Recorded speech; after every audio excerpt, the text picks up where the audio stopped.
Ok, ahora sí vamos a iniciar. Buenas tardes a quienes se estén incorporando a la sesión de este día. Vamos a dar inicio con la asistencia. Voy a ir mencionando su nombre, así que le puedo agradecer mucho si escriben presente en el chat o pueden encender su micrófono y dicen presente. Permítanme, por favor.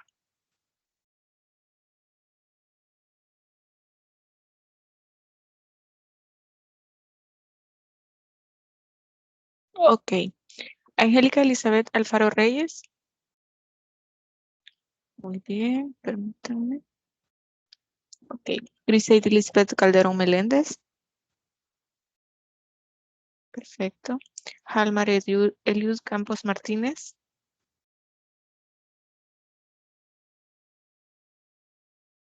Flor Esmeralda Canales Sánchez.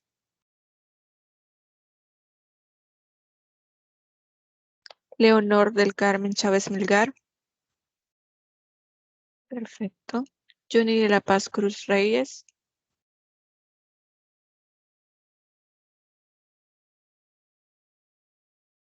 Fabricio Daniel Escobar Mejía. Perdón, ahí. Gloria Eugenia Fernández Amaya.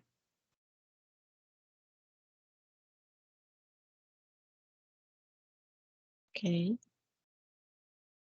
Denis Rafael Flores Benavides.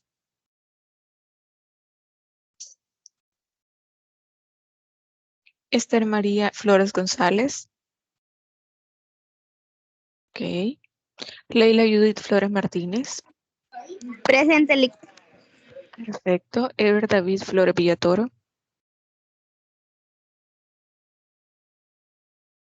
Ok. Marta Graciela González Palomeque.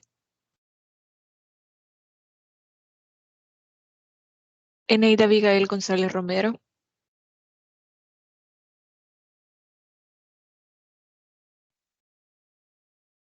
Ruth Saray Granada Gómez. Crise Dalila Guevara Hernández.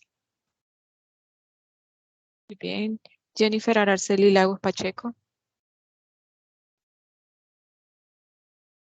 Katie Elizabeth Lazo Escobar.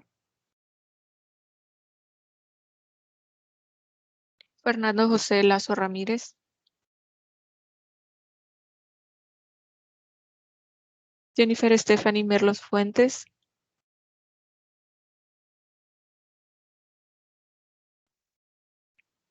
Ok. Brenda Xiomara Morales Girón.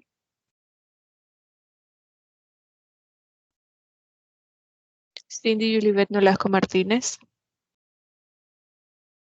Presente. Bien, gracias. Nelson Vladimir Pérez Escobar.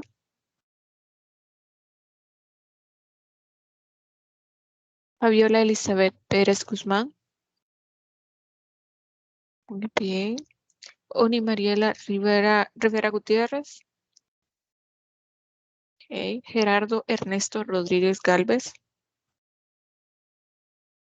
Jonathan Ezequiel Rodríguez Umaña.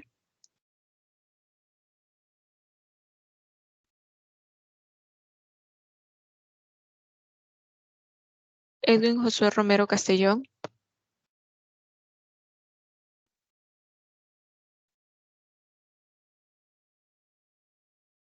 Catherine Isabel Romero García. Ok, Edwin, ya lo agregué. Catherine también. Vamos a ver. Joel Alberto Santos Ríos. Cintia Dalí Sarabia Echevarría.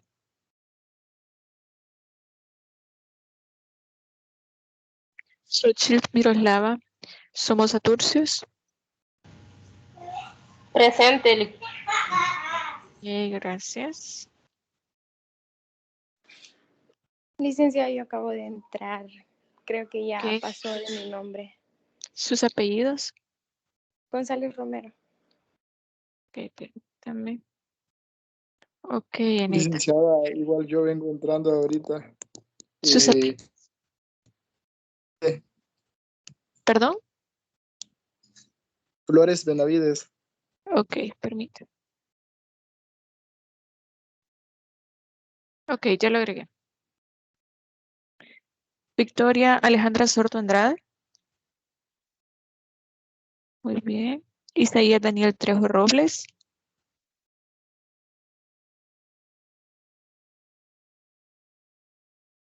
Veamos, permítanme. González Palomeque. Perfecto. Cristian Eduardo Valle Matas.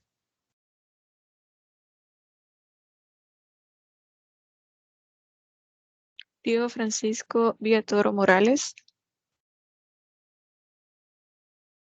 Daniela Montserrat Villeda Ortiz. Francisco Ernesto Llanes Ventura. Jessica Ivette Zelaya Quintanilla. Ok, ¿quién hace falta en la asistencia? Se integró después de haber mencionado su nombre para poder agregarlo o agregarla.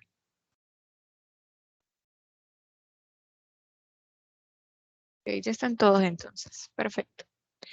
Vamos a iniciar con el contenido de esta semana. Solo me dan un segundo mientras les comparto la pantalla con el contenido.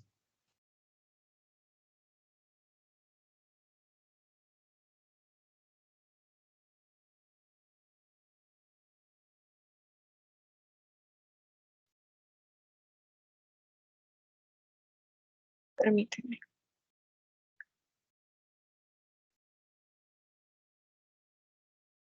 Ok, creo que ya lo van a poder ver en la pantalla. Ya les va a aparecer por aquí. Bien, esta semana vamos a ver un tema bastante interesante, pero que vamos a ir desarrollando por separado algunos elementos en las próximas sesiones, debido a que es un tema bastante amplio y aplicable, perdón, a diferentes ámbitos. En este caso vamos a ver el género relacionado con la educación y al final vamos a tocar el punto de la sensibilización en la diversidad sexual. ¿Por qué vamos a combinar estos dos temas? En primer lugar, el género es transversal a diferentes materias y a diferentes ámbitos de la sociedad por varias razones. Ya en las próximas clases creo que vamos a ver cómo se relaciona el género como tal con factores de socialización. El primero, por excelencia, sabemos que es la familia. Y posteriormente también tenemos la educación, la sociedad, etc. Pero este tema es introductorio porque vamos a ver cómo podemos enseñar a la sensibilización de la diversidad de género. ¿Por qué? Bueno, hay que preguntarnos varias cosas. ¿Cuándo será prudente o cuándo consideran ustedes que sería adecuado poder enseñarle a los niños, niñas o adolescentes sobre la sexualidad, sobre la diversidad que existe en la sexualidad? Porque recordemos que aunque compartamos la idea o no, nos guste o no nos guste, la diversidad sexual existe. No solo somos hombres y mujeres, también existe la comunidad LGBT. Como les digo, nos guste o no nos guste, la realidad ahí está. Lo compartamos, lo respetemos o no, ahí está. Entonces, ¿cuál es la labor que tiene la educación en la perspectiva de género? ¿Dónde nosotros podemos encontrar todas estas obligaciones que tiene la educación, que debe ser garantizada por el Estado, pero sobre todo en materia de violencia de género, en materia de no discriminación y también en la sensibilización en la existencia de esta diversidad de género? Y este es un punto que debemos tener mucho nosotros en mente y genera la siguiente pregunta. Debemos entonces desaprender para poder aplicar el enfoque de género. Entiéndase, desaprender el hecho de que nosotros, y quiero que partamos de lo más básico, a nosotros en el colegio, la escuela, el instituto, donde sea que usted haya estudiado, nos han enseñado de alguna manera los roles que nosotros debemos tener dentro de la sociedad, a ser un niño, una niña, adolescente, cómo debemos comportarnos, cómo debemos vernos. Y esto porque siempre ha sido natural, entre comillas, que nos digan cómo tenemos que ser. Entonces, salimos de tercer ciclo, de bachillerato, entramos a la universidad, ¿y cuándo es que tenemos que desaprender todo eso que se supone que es lo correcto y que nosotros aprendimos y que nos enseñaron a cómo vernos, a cómo vestirnos, a cómo comportarnos? Entonces, y esto también tiene mucho que ver con lo que mencionaba la Lic Joana en la ponencia del martes, y decía que nosotros tenemos que deconstruirnos. Y ese es un término sumamente importante.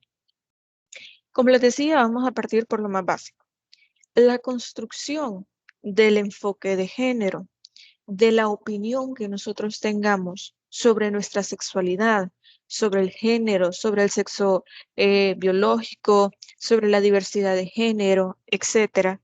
Todo eso nosotros lo vamos formando con nuestra experiencia en la vida, con la información que nosotros tenemos, con las creencias que existen en nuestra familia, con los valores que nos imparten en la familia, pero se van reforzando con el siguiente factor de socialización, que es precisamente la escuela. Entonces, esta idea de construcción, de ir construyendo lo que nosotros conocemos como género, la vamos desarrollando a lo largo de nuestra vida. Pero entonces, ¿de qué sirve toda esta construcción que viene de una sociedad machista, misógina, y que al final quieren que nos deconstruyamos?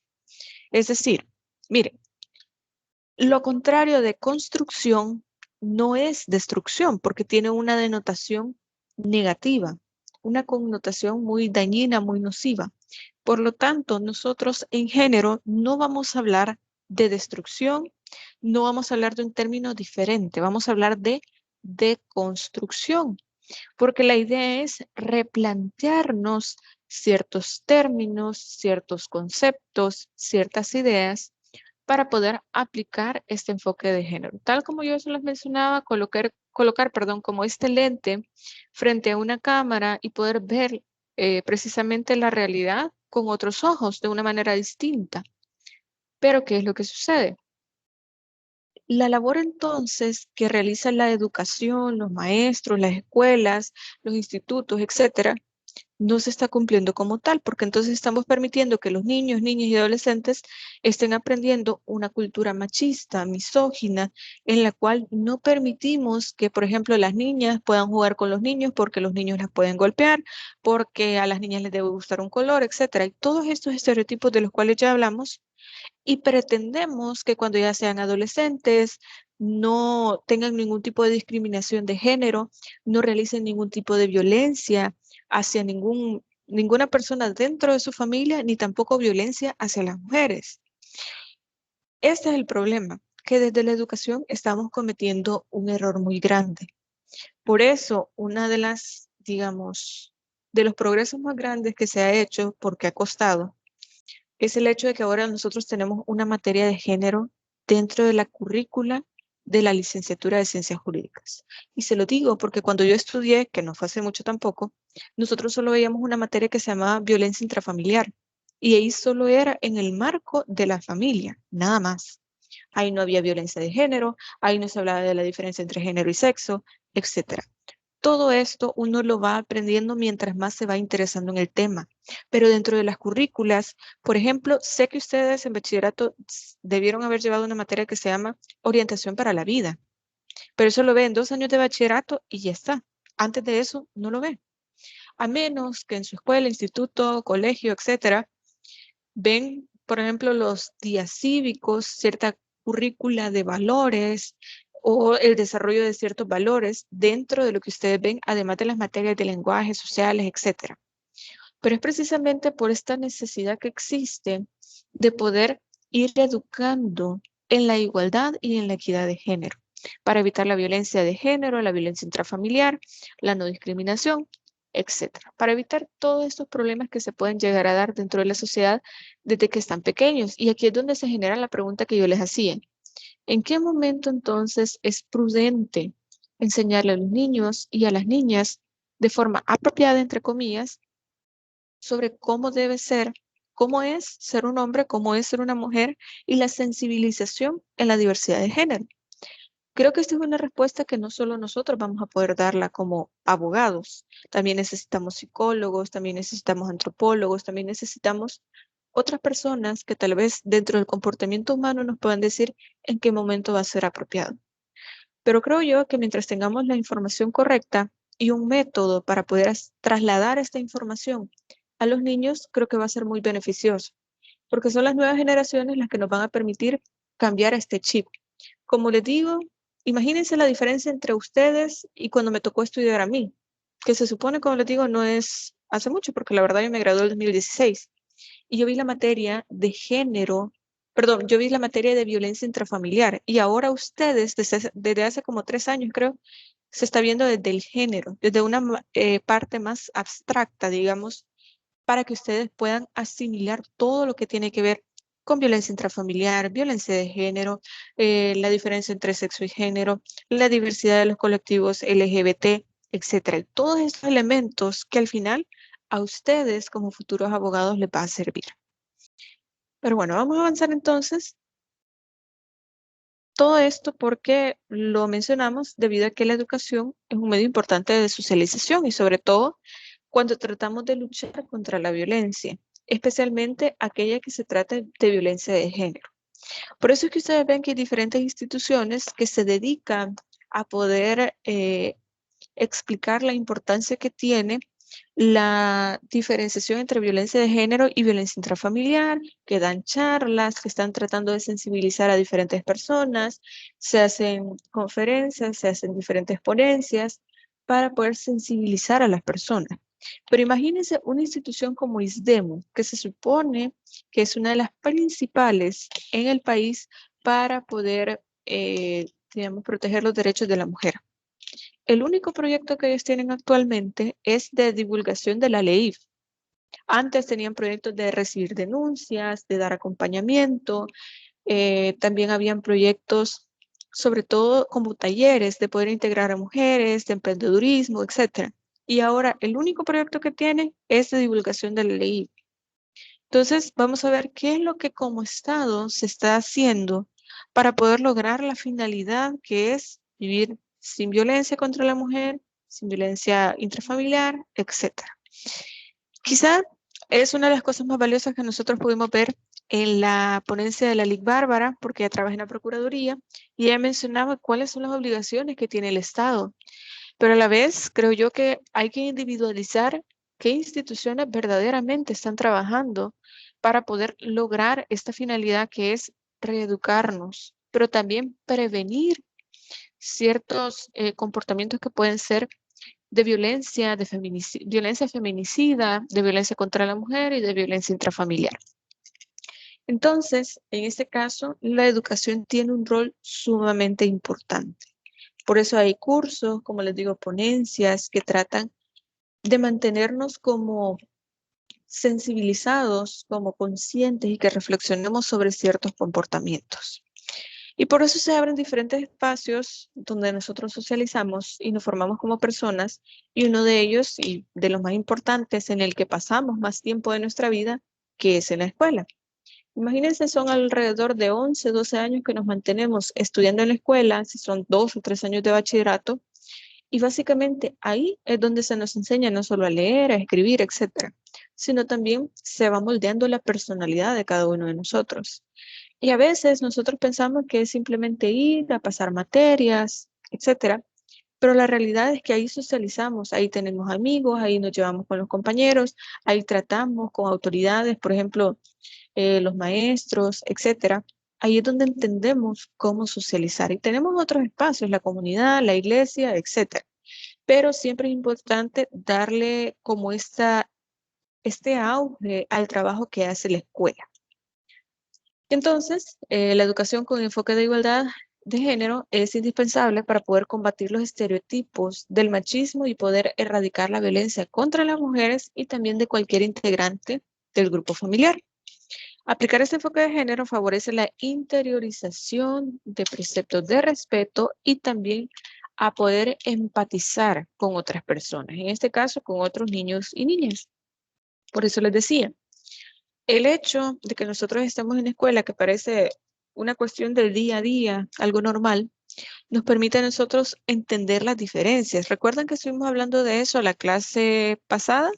Que hablábamos de la igualdad, pero la igualdad no se logra de manera automática. La igualdad es poder entender las diferencias que tenemos con otras personas para poder lograr esta igualdad. ¿Cuáles son nuestras diferencias? ¿Cuáles son nuestras semejanzas? Y a partir de ahí entender qué necesitamos para poder vivir en igualdad. Entonces, El poder empatizar estas diferencias, que no todos somos iguales, que a mí me puede gustar un color, a otra persona le puede gustar otro color, que yo tengo una manera de hacer las cosas, los demás tienen otra forma de hacer las cosas. Poder empatizar con otras personas sin importar las diferencias que tengamos, eso es sumamente valioso. Sobre todo en la idea de género, porque posiblemente, no sé si a ustedes les haya pasado, que dentro de su grupo, su promo, no sé, cuando salieron de bachillerato, había más de alguien que, no sé, pudo haber dicho, o ustedes sabían que tal vez era gay, una compañera que tal vez era lesbiana, no sé. Pero para nosotros empatizar y poder decir, ok, no lo comparto, pero respeto eso porque es su vida, sus decisiones, eso es un gran logro. Porque antes, y eso ya vamos a ir mencionando un par de ejemplos, el trato que podían recibir las personas fuera de lo normal, entre comillas, era muy distinto al que nosotros vemos ahora dentro de la educación. Entonces, ser respetuosos de estas diferencias, de las minorías y de las poblaciones más vulnerables es un trabajo difícil. Y poder integrar todas esas diferencias para poder formarnos a nosotros como personas que respetan a los demás también es complicado. Por eso, el Ministerio de Educación creó un plan de igualdad y prevención de la violencia de género y este es considerado como una herramienta para poder ayudar a la transversalización de género en los centros educativos de manera ordenada y sistemática. Y fíjense en lo siguiente, este plan de igualdad y de prevención de la violencia de género solo es en violencia de género. No habla precisamente de la no discriminación, no habla de la violencia intrafamiliar.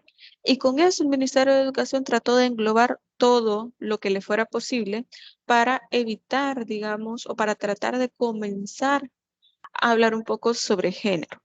Pero realmente es mucho lo que se tiene que educar todavía, es mucho lo que se tiene que agregar a la currícula de educación. No podemos invisibilizar, ciertos temas que sí o sí deben ser discutidos y ya vamos a hablar sobre cuáles son esos ejes importantes que se deben tomar en cuenta. Entonces, dentro de esta política de equidad e igualdad de género que tiene el Ministerio de Educación, la finalidad básicamente es que todos no tengamos comportamientos discriminatorios por razones de género y que apliquemos los principios rectores de la igualdad de los derechos, la equidad, la no discriminación, la corresponsabilidad, que a veces nosotros invisibilizamos este tema, la corresponsabilidad que tenemos con los niños, niñas y adolescentes. Posiblemente muchos de nosotras no tengamos hijos todavía, pero no por eso la niñez y adolescencia va a ser algo ajeno a nosotros. Porque en la Lepina dice que en un primer momento los padres son responsables de los hijos, pero también el Estado y la sociedad como tal también es responsable, es corresponsable. Por lo tanto, nosotros como sociedad, a pesar de que no tengamos hijos, hermanitos, sobrinos, primitos, etcétera, también somos responsables de poder reeducar, de poder también responsabilizarnos sobre la niñez y la adolescencia. Entonces, también tenemos otros principios como la laicidad, el desarrollo humano social, y todo esto está dentro del accionar del MINED. Con la entrada en vigencia de esta política, se supone que ya íbamos a tener una diferencia marcada de lo que implicaba poder enseñar con igualdad de género, evitar la no discriminación, etc. Esa era la supuesta finalidad acá. Y buscaba esto, erradicar las desigualdades entre hombres y mujeres, la existencia de un sistema educativo nacional que constituye un instrumento normativo orientador para los servicios, las actuaciones, los procesos, la estructura, organización y funcionamiento del Ministerio de Educación. Perdón. Sin embargo, nosotros vemos que este trabajo no ha sido tan visible, tan, digamos, tangible, porque si yo les pregunto a cuántos de ustedes, en alguna materia que ustedes vieron, en la escuela, colegio, instituto, donde usted estudió, les hablaron de manera amplia sobre la igualdad de género.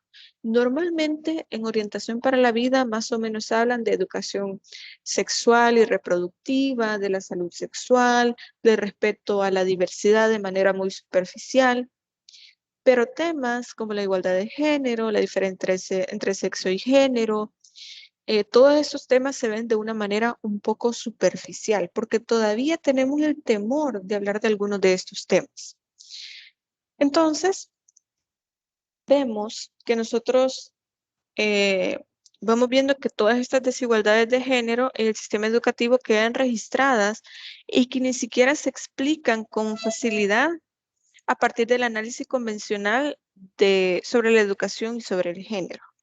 Todo esto porque hay temas que todavía quedan muy superficiales dentro de la currícula y ya vamos a hablar un poco de eso, que nosotros lo conocemos como currícula oculta.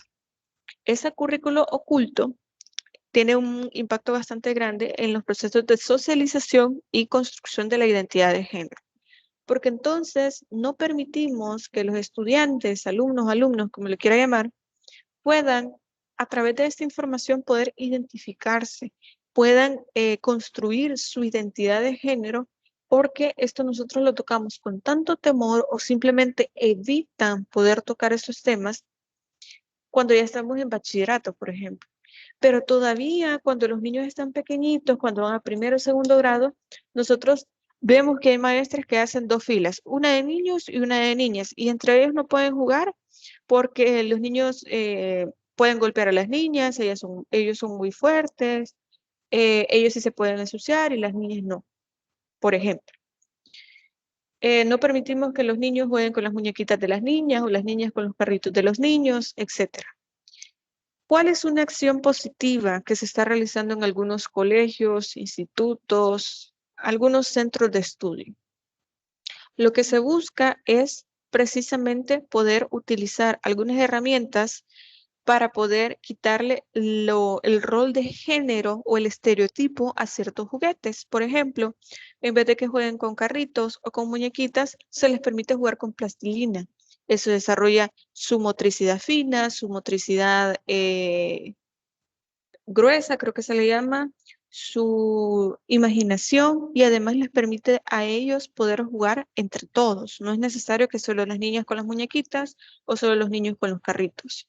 Entonces, de alguna manera es que puedan jugar con ciertos elementos asexuales, si ustedes lo quieren llamar de esa forma, para que ellos no puedan asociar ciertos elementos con el sexo que no tienen nada que ver.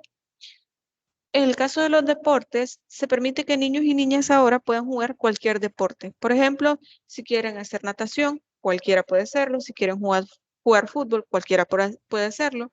Si quieren practicar gimnasia, básquetbol, etcétera, todos lo pueden hacer. Es una manera de poder incluir a niños y niñas y los adolescentes para que puedan ser parte de esta inclusión. Entonces, por eso en el ámbito escolar es importante que podamos abrir estos espacios, que no sientan los niños y las niñas que deben cubrir cierto molde, tener cierto comportamiento para poder lograr ser visibilizados o no ser discriminados. Luego, para dar respuesta a estas problemáticas, esta política de equidad e igualdad de género del Ministerio de Educación identifica algunos asuntos que es necesario poder resolver. Algunos ejes transversales que son importantes que nosotros tengamos en mente y que muchas instituciones simplemente lo dejan pasar. Por ejemplo, atención a la formación docente.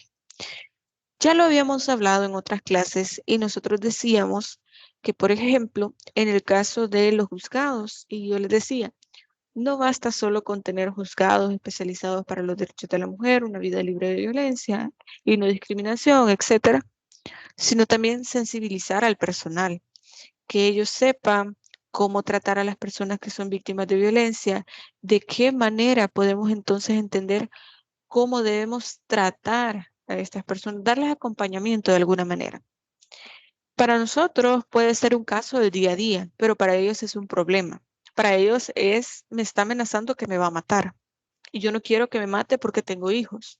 Y para nosotros puede ser el expediente tal y ya. Entonces, sensibilizar a los profesionales que van a atender estos casos es sumamente importante.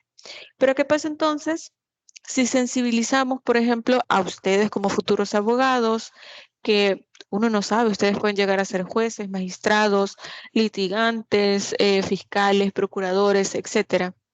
Y allá también los van a sensibilizar en género cuando a los docentes de básica, de, por ejemplo, educación media, parvularia, no los estamos sensibilizando. A ellos los aislamos como si no existieran, cuando ellos también deben atender situaciones que son complejas. Por ejemplo, imagínense estar atendiendo a adolescentes y que llegue y le pregunte, mire, maestra, fíjese que me pasa esto, no sé, no me identifico con mi género, con mi sexo, perdón, no me identifico con mi sexo, etcétera, y tengo esta inquietud y no se le puedo decir a mis papás.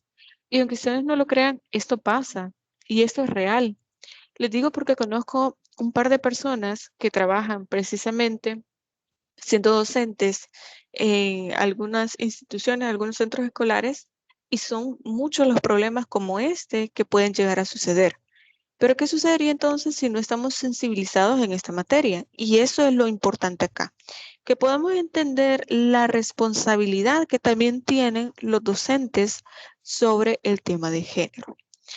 Como les decía, este currículo oculto, es decir, finalidades diferentes a las que se supone que deberíamos estar discutiendo. Que nos interese más el hecho de que tengamos una mayor cantidad de niños escolarizados, que se supone que eso es la finalidad y realmente no, realmente deberíamos buscar una educación de calidad. ¿Cuántos de ustedes han escuchado o ustedes mismos se quejan de la calidad de educación que tenemos en nuestro país, que es abismalmente distinta a la que podemos encontrar en otros países? Pero también, ¿cuántos de nosotros qué estamos haciendo por mejorar la calidad de la educación en nuestro país? Aunque ustedes no lo crean, y no lo digo yo para que vean, no sé si ustedes escucharon que dijo la Lic Joana de que esa era la única universidad en Oriente, y es la verdad, que incluye dentro de su currícula de la licenciatura en Ciencias Jurídicas y también en la de Relaciones Internacionales también se lleva la materia de género, porque hay otras universidades en las cuales solamente llevan derecho de familia y eso es todo. Si usted quiere hablar de género, si usted quiere hablar de violencia intrafamiliar o de género, si usted quiere hablar de niñez y adolescencia, vaya y estudie una maestría. En cambio aquí, nosotros vemos género y derecho de familia, ley procesal de familia, niñez y adolescencia, y todavía hay una maestría en derecho de familia.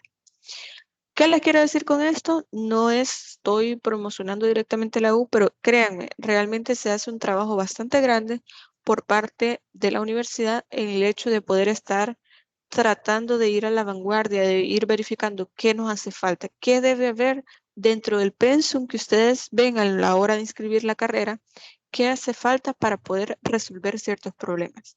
Y yo se los decía en un principio. Posiblemente nosotros ahorita estemos estudiando esta materia de género, hablando de la comunidad LGBT, cuando no tenemos derechos reconocidos a la comunidad LGBT.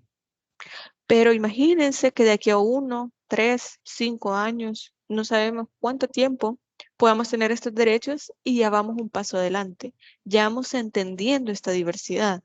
Por ejemplo, con esta sentencia que yo les compartí, yo les decía, bueno, espero que podamos hacer un taller sobre esa sentencia. Le da un año a la Asamblea Legislativa para poder reformar la ley del nombre para que se pueda adaptar a la identidad de género de la persona, cuando antes difícilmente se podía hablar de una diversidad de género, para comenzar. Y la otra cosa importante es el hecho de que en la ley del nombre, y ustedes lo van a ver posiblemente, creo que lo van a ver en derecho de familia, se van a dar cuenta que en la ley del nombre existen solamente un listado bastante corto de razones por las cuales una persona se puede cambiar el nombre. Y una de ellas es porque es lesivo a su dignidad, porque es impropio de personas, si a usted le pusieron silla, mesa, etcétera, esa es una razón para que se cambie el nombre. Y la otra es porque es impropio del sexo. Ahora bien, Si, por ejemplo, a una niña que nació siendo niña le pusieron nombre de niño, no le van a dejar inscribirlo. O si no, le van a permitir que cambie el nombre. Pero esto no responde a su identidad de género como tal, porque esta niña no ha construido todavía su género. Recordemos que el género es una construcción social y como tal únicamente va a responder a su autopercepción. ¿Cómo se siente ella y por qué su nombre no responde a esta identidad de género? Entonces, el hecho de que esta niña tenga un nombre de niño y digamos, no, miren, es que hay que cambiarle el nombre porque no es propio de una niña, o sea, no corresponde con su sexo, no estamos haciendo nada. Diferente es poder hablar, por ejemplo, de que este nombre se deba adecuar a la identidad de género. Pero esto ya lo vamos a discutir cuando espero que podamos hacer ese taller, si no, al menos vamos a discutir la sentencia. Entonces, la idea es esa, ir un paso adelante y poder comprender que todos estos temas que vamos hablando, que vamos desarrollando a lo largo de la carrera, tienen una utilidad. Y estos temas deberíamos irlos hablando desde antes, desde que ustedes estaban en escuela, desde que ustedes estaban en tercer ciclo, desde que ustedes quizás eran un poco más jóvenes. Y espero que ese cambio se pueda lograr en las nuevas generaciones también. También otro tema importante es la prevención de la violencia de género y la orientación sexual. Estos temas difícilmente se pueden ir tratando en la escuela porque hay gente que todavía, padres de familia y madres de familia, que se quejan por el hecho de leer la Biblia en los centros escolares, porque consideran que no está bien, que no es, digamos, propio de lo que deberían realizar dentro del centro educativo, pero la verdad es que como la escuela tiene una gran responsabilidad sobre la formación de estos niños, niñas y adolescentes, realmente hay que verificar a qué edad sería apropiado comenzar a hablar de estos temas, como les mencionaba al principio. Otro tema importante son los embarazos precoces. Y ustedes me van a decir, no, Lick, pero no, es que ahora es normal ver a las adolescentes estudiando bachillerato y con sus batitas de embarazada. Pero no lo veamos desde nuestra época, desde ahorita. Para esto tenemos que ver un poquito más atrás y esto tampoco no me lo preguntan a mí, pregúntenselo a sus mamás, pregúntenselo a sus tíos, a sus tías, a sus abuelos, por ejemplo, y les van a decir que esto es cierto y son diferentes investigaciones que se hicieron y por eso les doy el dato. Cuando una muchacha podía ser una parejita, por ejemplo, que había ahí en el salón de clase y ella salía embarazada, a quien expulsaban era a la muchacha, a él no. Al papá de este bebé no lo expulsaban. A ella sí, porque era como una mancha para el colegio y eso cómo podía ser, que podían tener una muchacha embarazada, eso no estaba bien, no era bien visto y por lo tanto, entonces decidían expulsar. Si por alguna razón esta muchacha podía quedarse estudiando en la institución, sucedían cuestiones bastante absurdas, como por ejemplo, sus calcetas ya no podían ser blancas, tenían que ser como de color beige, porque consideraban que esto ya no era propio de una señorita, que como ella ya estaba manchada porque ella ya había salido embarazada, que entonces tenía que cambiar el color de las calcetas. Como les digo, no me lo preguntan a mí, pregúntenle a sus abuelas, a sus mamás, a sus tíos, tías, etc. Y se van a dar cuenta que así se hacía eso acá. Entonces, esta discriminación, porque realmente es discriminación en el sentido de que podía estar el papá del bebé ahí, estudiando también en la misma institución, y a quien expulsaban era la muchacha. Entonces, hablar sobre embarazos precoces, no solamente para evitarlos, sino hablar de la educación sexual y reproductiva, de la salud sexual y reproductiva, es una deuda que tenemos, porque todavía la gente cree que con hablar de métodos anticonceptivos, esa es toda la educación sexual. Con eso ya es suficiente. Mire, cuídese con esto y que Dios lo cuide. Y no es así. Ese tema lo vamos a desarrollar en otras clases también. Y luego tenemos la violencia sexual en el sistema educativo, que ese es otro tema bastante interesante, pero que lo vamos a ir desarrollando un poquitito más adelante. Entonces, vamos, después de analizar estas desigualdades de género en los centros educativos, se plantea la necesidad de implantar cambios sustanciales y efectivos de los diferentes ámbitos. Pero para esto ya vamos a ver un cuadrito más adelante de cuáles son estos ejes. Es decir, aquello que tiene que ver con la parte pedagógica, aquello que tiene que ver con la parte comunitaria, etcétera. ¿Cuáles son los indicadores que se están tomando en cuenta para ver si realmente se está generando un cambio o no? En este caso, transversalizar el género es un proceso que toma en cuenta varias decisiones, como les decía, varios ejes que no son al azar. Se han hecho muchas investigaciones sobre, por ejemplo, los embarazos precoces, la violencia intrafamiliar, qué tanto incide la desintegración familiar en el comportamiento de los estudiantes, de qué manera se pueden disminuir los índices de violencia dentro de los salones de clase, porque muchas veces nosotros vemos a niños o niñas que se comportan de manera violenta por las diferentes frustraciones, procesos que realizan con los hijos e hijas y que son ellos los que terminan pagando las consecuencias. Vamos a ver, hay un comentario, nos dice Carmen, hay padres que muchas veces la educación sexual que le dan a los hijos es no vas a salir con tu domingo 7 y hasta ahí. Y eso aún se sigue dando. Y es que sí, es que quiero que ustedes comprendan. La educación sexual no es amenazar a los y las adolescentes. No es decirles, miren, aquí están los preservativos, te voy a llevar con una ginecóloga para que te ponga un dispositivo, las pastillas, etcétera. No es eso, no es solo eso. La educación sexual es entender la responsabilidad que se tiene al momento de poder ejercer la sexualidad como tal. Es decir, entender desde mi libertad, yo puedo tener relaciones con quien yo quiera, pero solo cuando yo quiera y cuando yo consienta esas relaciones, cuando me sienta lista para tener estas relaciones. Y miren, esto de estar listos no solo es en las mujeres, también se da en los hombres, porque no es una obligación tener relaciones sexuales y no es con cualquiera tampoco. Si usted lo quiere hacer, bien, pero cuídese.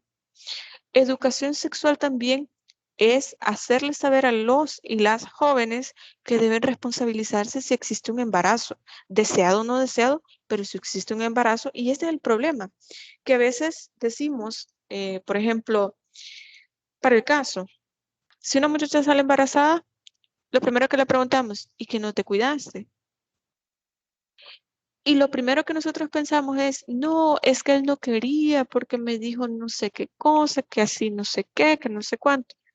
Pero tenemos que entender que la responsabilidad en las relaciones sexuales es de los dos.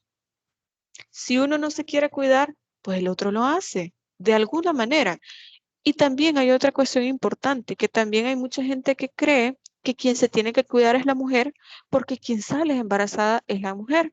Pero lo repito, las relaciones sexuales son de dos. Por lo tanto, los dos deben hacer lo posible de cuidarse si no quieren tener hijos. Y ahí están responsabilizándose uno al otro de que porque uno no se cuidó, que porque no te tomaste la pastilla, que porque no hiciste esto, que porque no hiciste lo otro. Y al final, el pobre niño o niña que nació no tiene la culpa y ella está en un hogar disfuncional porque precisamente no nos supimos educar en salud sexual y reproductiva. Como les digo, no es llenar a las personas de preservativos, de pastillas, etcétera. Es hacerles entender la responsabilidad que conlleva ejercer la sexualidad. Porque no solo es un embarazo, son enfermedades de transmisión sexual, pueden haber violaciones, porque no sabemos que tenemos que expresar nuestro consentimiento para tener las relaciones sexuales y que solo porque es mi novio, entonces él puede tener acceso a mí cuando quiera, a la hora que quiera, solo porque tiene ganas. No, aún en pareja y aún en el matrimonio es necesario el consentimiento. Por mucho que sea su esposa, que sea su novia, no es su obligación tener relaciones sexuales a la hora que le dé la gana. No es así. Porque esto también constituye una violación.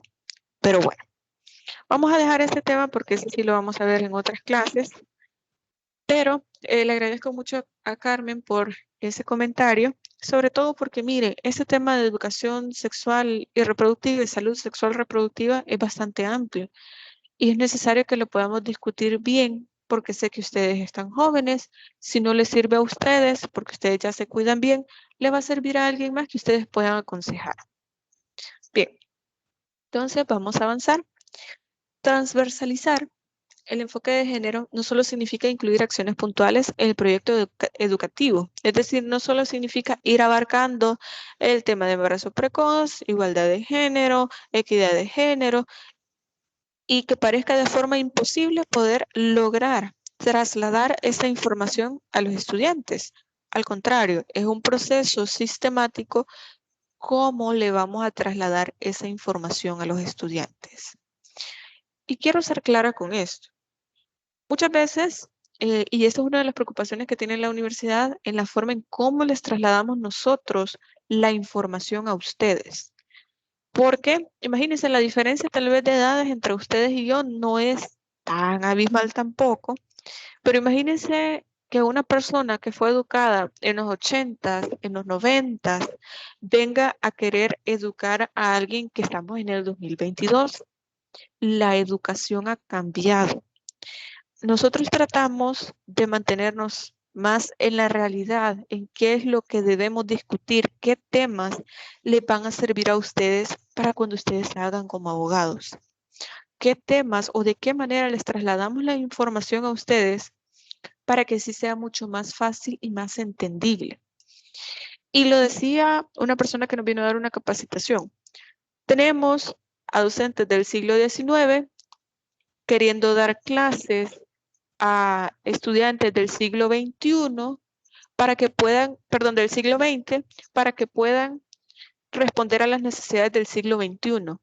No estamos acoplados a la realidad, no estamos como ceñidos o adaptados a este cambio generacional. Por lo tanto, la idea acá es qué vamos a hacer o cómo vamos a utilizar o qué método más bien vamos a utilizar para poder trasladar esta información de forma sistemática, entendible, qué método vamos a utilizar. Porque es difícil, no es que vamos a ir con niños de 8 o 9 años y hablarles de sexismo, de lenguaje sexista, que vamos a hablar de ciertos temas, porque ellos no lo van a comprender de la misma manera que ustedes, que son unos adultos, lo están entendiendo. Por lo tanto, necesitamos método. Necesitamos entender de qué manera le vamos a trasladar esa información. Y bueno, para esto les traje un esquema acá para que ustedes puedan ver cómo o de qué manera, perdón, de qué manera se ha incluido dentro de la normativa salvadoreña este derecho, o más bien, el tema de género dentro de la educación. Y tenemos, por ejemplo, el artículo 5A de la Ley de Educación, y se lo voy a leer solamente para que ustedes puedan entender a qué se refiere y cómo debe realizarse esta introducción de este tema de género a la educación. Este artículo 5A dice: el Ministerio de Educación impulsará dentro del Sistema Nacional una política de equidad de género, que debe incluir medidas específicas que tendrán como objetivo la eliminación de obstáculos que dificultan la igualdad efectiva entre alumnos y alumnas. En este caso vemos que ahí se habla de una igualdad efectiva, es decir, una igualdad que tenga sentido para todos, o sea, una igualdad que nosotros hemos llamado igualdad real. De nada sirve aquella igualdad que se encuentra dentro de la norma cuando no tenemos una igualdad tangible. Por lo tanto, el trabajo que debe realizar el Ministerio de Educación es lograr esta igualdad de forma efectiva. No es algo que solamente vamos a colocarlo dentro de un ideal regulativo, que en algún momento vamos a lograr esta igualdad de género. También tenemos otra norma que es precisamente la LEPINA, la Ley de Protección Integral de la Niñez y Adolescencia, que ustedes la van a ver mucho más a fondo cuando vean la materia de niñez y adolescencia. Y en este se manifiesta en el artículo 85 que el niño o niña adolescente tiene derecho a una educación y cultura. La educación será integral y estará dirigida al pleno desarrollo de sus facultades, de sus aptitudes, personalidad y capacidad mental y física hasta el máximo potencial. Y aquí es donde viene lo realmente importante. Dice, asimismo, la educación deberá orientarse al pleno ejercicio de la ciudadanía, el respeto de los derechos humanos, la equidad de género, el fomento de valores, habla también de la democracia, la solidaridad, etc. Pero precisamente la Lepina lo que menciona es el derecho a la educación. Porque, por ejemplo, tenemos el caso de que esta estudiante que sale embarazada, de pronto la quieren expulsar, pero no se puede, no pueden expulsar a una estudiante solamente por estar embarazada, porque esto iría en contra del derecho fundamental que todos tenemos a la educación. O que le digan a ustedes que no lo van a dejar entrar a clase solo porque anda el cabello largo, porque se pinta las uñas, a las señoritas porque andan maquillaje, y lo que le van a decir es que está dentro del reglamento. Sí, pero a mí no me pueden quitar el derecho a estudiar, a la educación como tal, solamente por eso.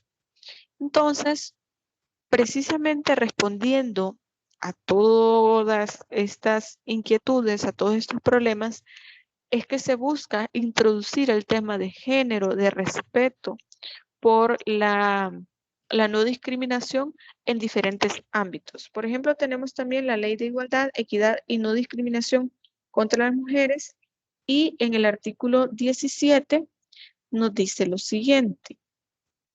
Permítanme. Nos dice criterios que orientarán a la educación para la igualdad y la no discriminación entre las mujeres. Nos dice que el propósito de la educación para la igualdad y la no discriminación entre hombres y mujeres deberá expresarse en las esferas de atención señaladas en el artículo anterior, y en ese mencionaban, permítanme, los principios generales de la política de igualdad y no discriminación en materia de educación. Lo rescatable de este artículo es que menciona que se van a tomar en cuenta los siguientes criterios. Número 1, igualdad en la oferta educativa sin discriminación por género. En el numeral 3 nos dice eliminación del lenguaje sexista, tanto en la promoción de los servicios educativos como en la aplicación de los mismos. La prevención de la violencia contra las mujeres, la eliminación de las actitudes discriminatorias basadas en factores étnicos, sociales, raciales, religiosos y de género. También está el desarrollo de actitudes de corresponsabilidad de las mujeres y los hombres en las tareas del mantenimiento y el cuidado de los ámbitos doméstico, familiar y de las personas adultas mayores. Para que ustedes vean que estas leyes lo que buscan en el ideal es lograr precisamente que podamos tener una vida libre de violencia contra las mujeres y también de igualdad. Pero yo sé que más de alguno de ustedes me va a decir, pero mire, eso parece muy perfecto para ser verdad. Y lo es realmente. ¿Cuántos de ustedes han visto siquiera un aspecto de eso dentro de la educación que ustedes recibieron? Y no estamos hablando de que mi colegio era el más caro o mi colegio era un centro escolar en un cantón por allá. No se trata de eso. La educación debería ser igual para todos. Si usted estudia en un cantón, si usted estudia en la ciudad, si usted estudia en la capital, en todos lados deberíamos tener la misma educación. También en la Ley Especial Integral para una Vida Libre de Violencia de las Mujeres, en el artículo 20, habla de la responsabilidad en el ámbito educativo. Y dice que el Ministerio de Educación, a través de programas y procesos educativos de enseñanza-aprendizaje formales y no formales, de las diferentes áreas, ahí menciona básica, media, universitaria, etcétera, dice que tiene la obligación de planificar y normar de manera integral la formación de las personas educadoras, las actividades curriculares y extracurriculares, en la promoción del derecho de las mujeres a una vida libre de violencia y discriminación, así como las medidas destinadas para la prevención y erradicación de cualquier tipo de violencia contra las mujeres. ¿Cuánto de esto realmente sucede? Si les preguntamos, si hacemos una encuesta rápida de diferentes maestros y maestras de diferentes instituciones, me gustaría mucho que lo pudiéramos hacer, pero por COVID creo que no es lo apropiado. Pudieran preguntar cuántos de ellos cumplen con esta corresponsabilidad que tienen. Vamos a ver si es cierto. A veces nosotros tenemos muy buenas políticas, muy buenas ideas que podemos aplicar para poder hacer del conocimiento de los demás la idea de género, pero no lo llevamos a cabo. Y bueno, la última parte del esquema es la política de equidad e igualdad de género del MINED. Esto ya lo habíamos tocado el tema. Y ahora vamos a ver el cuadrito de los aspectos o los ejes que se deben tomar en consideración al momento de querer introducir el tema de género a la currícula de educación.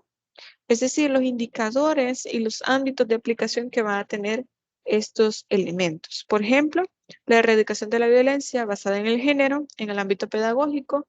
Se toma como indicador el porcentaje de niños y niñas que identifican situaciones de violencia como tales. Esto es solo un ejemplo. Y se han pasado, de hecho, varias encuestas para poder ver cuál es el nivel de conocimiento o de invisibilización de de esta violencia que puede darse en los hogares de los niños, niñas y adolescentes.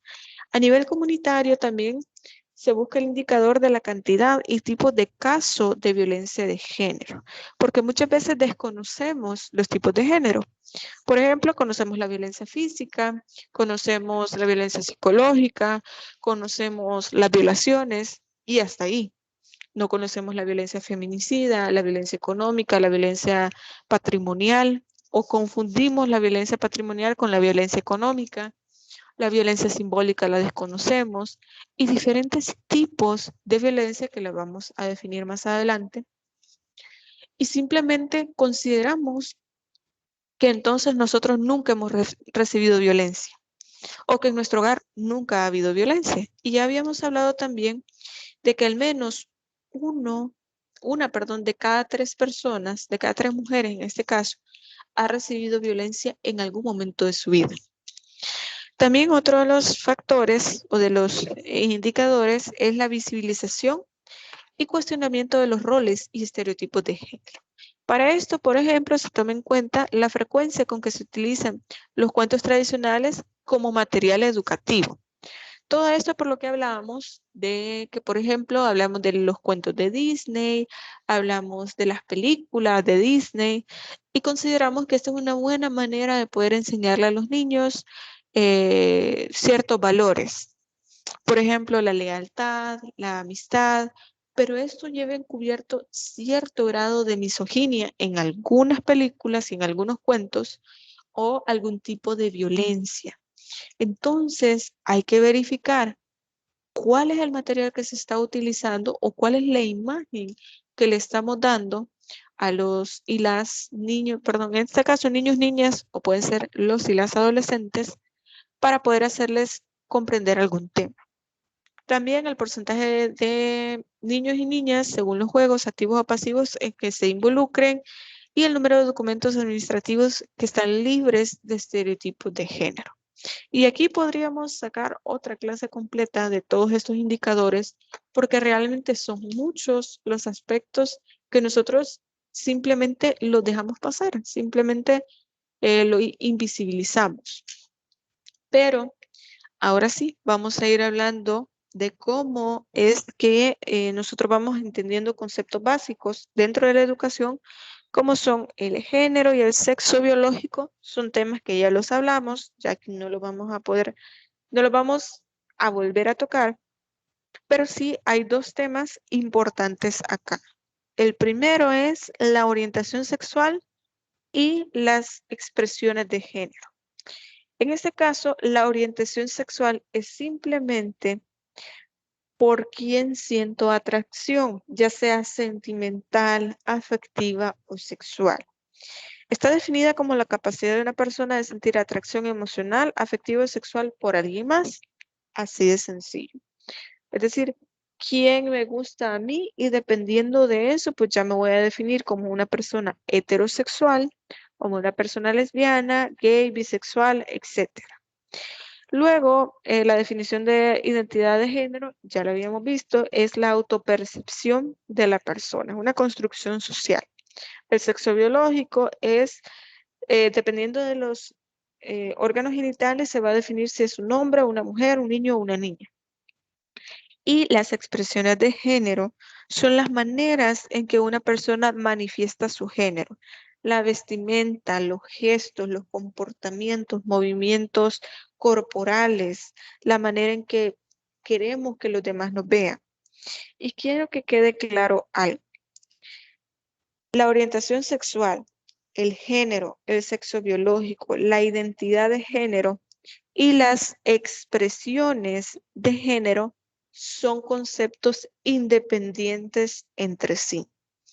Por ejemplo, una mujer nace siendo mujer, se siente mujer, se viste y se ve como una mujer, pero le gustan otras mujeres.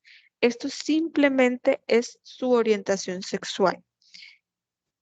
Es algo completamente diferente.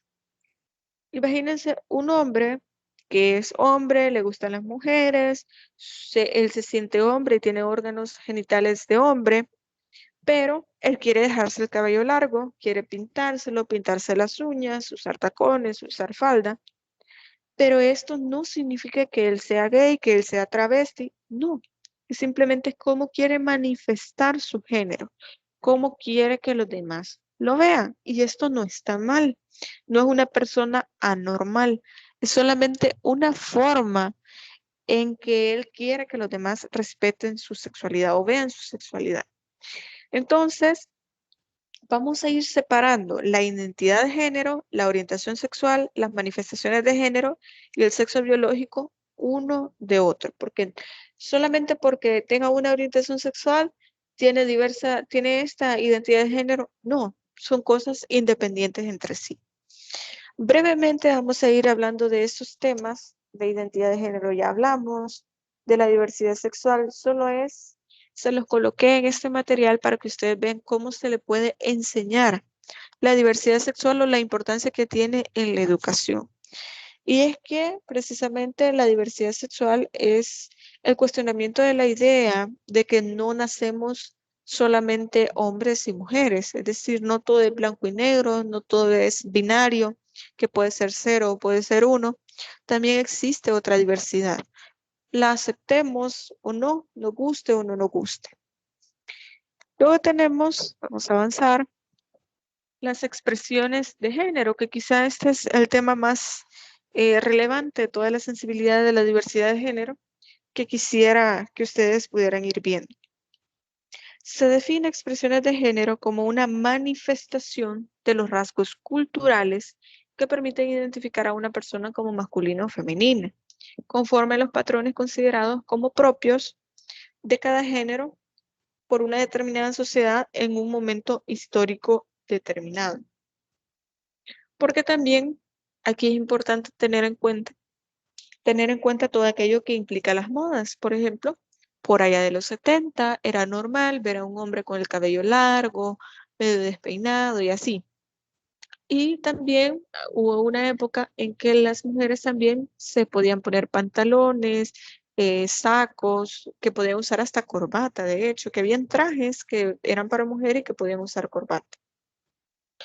Esto, por eso dice que va marcado por un momento histórico determinado, porque la forma en que nosotros expresemos nuestro género depende mucho de cómo nosotros queremos que los demás nos vean, cómo queremos expresar nuestro género. Por eso les decía, a veces nosotros vemos cantantes, vemos artistas, que ellos se pintan las uñas, se pintan el cabello, jugadores de fútbol también que se pintan el cabello. Y para nosotros no es anormal, no es una persona que sea gay, que sea bisexual, que sea transexual, etc. No, es simplemente una forma de poder modificar su imagen para que los demás lo vean. Y esto no tiene nada que ver con su identidad de género, con su sexo, con su género. No tiene nada que ver. es solo que es la manera en que quieren que las demás personas lo vean. Y aquí el problema es que entonces nosotros hemos definido que, por ejemplo, los tintes de cabello, pintarse las uñas, solo son para mujeres. Y los hombres no deberían realizar esto.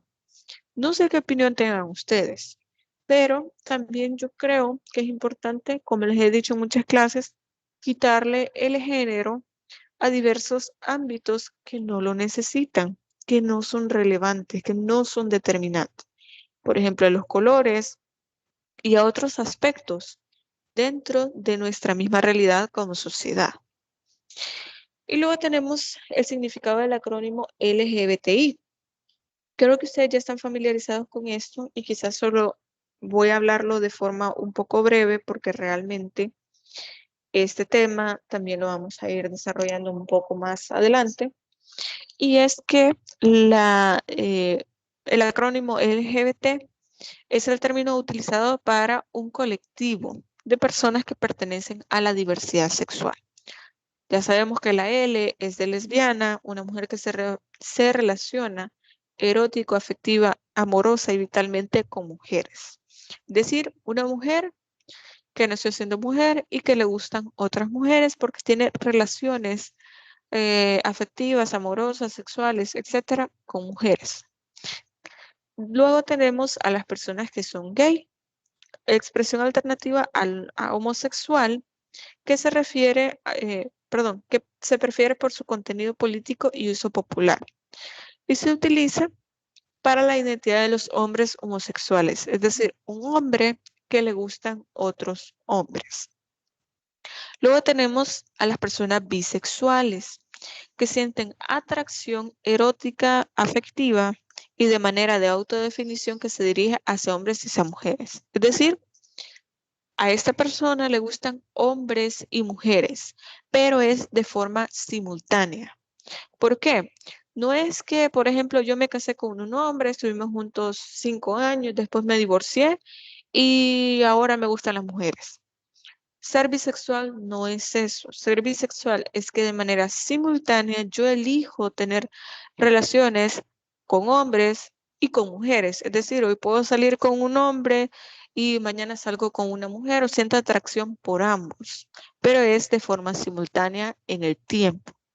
Luego tenemos a las personas travestis, que son aquellas que utilizan cierta vestimenta que es propia, entre comillas, del sexo opuesto. Pero esto no implica una modificación a su cuerpo, ni tampoco un cambio dentro del sexo biológico ni de la identidad sexual. Simplemente hombres o mujeres que se sienten bien vistiéndose del sexo opuesto. Luego tenemos a las personas transexuales, que es la condición humana por la que una persona, habiendo nacido del sexo biológico determinado, tiene una identidad de sexo o sexo psicológico distinta a la que le corresponda. Esto no depende si se hace una reasignación de sexo. Sí, como tal, una reasignación de sexo. Y luego tenemos a las personas transgénero, que en este caso sí es necesario que pueda existir una reasignación de sexo, porque se trata de una condición humana por la cual una persona tiene cualidades y comportamientos de un género que no coincide con su sexo. Entonces, es necesaria esta transición para que se pueda dar, digamos, esta operación para que se pueda dar esta transición. Luego tenemos a las personas que son intersexuales, que antes había un término peyorativo que le llamaba hermafroditas, es decir, este bebé nace y tiene órganos sexuales, o bueno, en este caso órganos reproductivos, tanto de los hombres como de las mujeres. Tal vez uno menos desarrollado que el otro. Y en ese momento, ambos padres deben decidir cuál de los dos sexos se le debe dejar al bebé, dependiendo de lo que el médico considere más viable. Porque, por ejemplo, imagínense que nace con el órgano reproductivo del hombre, pero también tiene un útero. pero no tiene ovarios o solo tiene un ovario. ¿Qué tan viable va a ser para este bebé si se identifica como una mujer poder tener hijos? Entonces va a depender del caso en específico y precisamente sobre la intersexualidad hay un caso bastante emblemático que lo vamos a discutir en clase, en otra clase, para que ustedes vayan viendo entonces qué tan dañino o qué tan positivo puede ser decidir el sexo que este bebé va a tener al momento en que al momento en que acaba de nacer, es decir, decidir cuál de los dos va a tener. Y luego tenemos la orientación sexual. Ya lo habíamos hablado, ya habíamos dicho que la orientación sexual responde precisamente al gusto o la atracción, la preferencia de un hombre o de una mujer hacia quien quiere tener una relación afectiva, sexual, afectuosa, sentimental, perdón, sentimental con otra. Pero hay que comprender esto.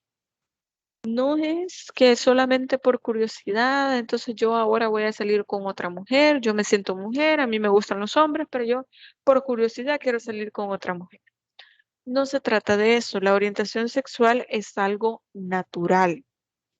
Que por ejemplo, yo tenga amistades que son mujeres y de pronto me comienzan a gustar solo las mujeres, pero no es gustar solamente en el sentido físico, sino de poder entender que puedo tener una relación sentimental a mediano plazo, a largo plazo, con una mujer en este caso. Entonces, eso se entiende por orientación sexual.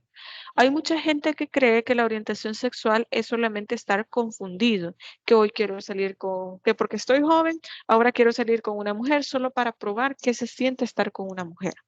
Creo que aquí ya todos somos adultos, no tengo que decir todos los comentarios que yo hago no son con morbo, no son con intención de que ustedes entiendan algo distinto, sino que estamos entre adultos y creo que para que se entienda mejor tengo que dar ciertos ejemplos. No se trata solo de la satisfacción sexual que puede tener una persona por tener relaciones sexuales con alguien de su mismo género, con una persona transexual, con una persona travesti, etcétera. Por quien quiera usted tener una relación, no importa. El punto es que la atracción es natural y usted no la puede manejar. Si a usted en definitiva le gustan los hombres, cuando usted ve a un hombre que le parezca guapo, usted no va a tener duda de que le gustan los hombres. Y uno como mujer, por ejemplo, yo puedo admirar la belleza de otra mujer, puedo admirar cómo se arregla, qué bonita se ve, pero no me van a gustar las mujeres. Y ese es el problema. Hay gente que cree que por moda está bien probar, por ejemplo, salir con una mujer solo para ver qué se siente, etcétera. Y no es así. Les repito, la orientación sexual es natural. Y por eso es que hay muchas personas que dicen que son asexuales, porque no sienten atracción por nadie. Ni un hombre ni una mujer no les llama la atención tener una relación sexual ni con un hombre ni con una mujer. También hay otro término que se llama demisexual, que es aquellas personas que solamente sienten algún tipo de atracción sexual cuando se sienten vinculados emocionalmente. Si no hay un vínculo emocional, no le llaman la atención las relaciones sexuales, sentimentales, afectivas, etcétera. Pero eso es otra cosa. A lo que voy es que en la orientación sexual usted no puede manipular que hoy me gustan los hombres, mañana me gustan las mujeres. Como les digo, es algo que se da naturalmente. Por eso muchas personas dicen es que no puedo controlar el hecho de que, por ejemplo, siendo mujer, me gusten otras mujeres. Es algo natural en mí. Y eso es cierto, porque el punto es que la orientación sexual no se trata de una situación o una atracción controlada, es algo completamente natural. Y bueno, creo que con esto llegamos al final del contenido que teníamos que desarrollar esta semana. Como les decía, todavía hay ciertos temas que los vamos a ahondar un poco más en otras clases, que vamos a ir hablando sobre estos temas de forma muy específica en otras sesiones de clase y por eso no he querido como profundizar un poco más en el tema. pero sí que podamos ir viéndolo como de forma introductoria antes de tocar algunos temas. Así que no sé si alguien tiene alguna pregunta, alguna duda, algún comentario que quiera realizar.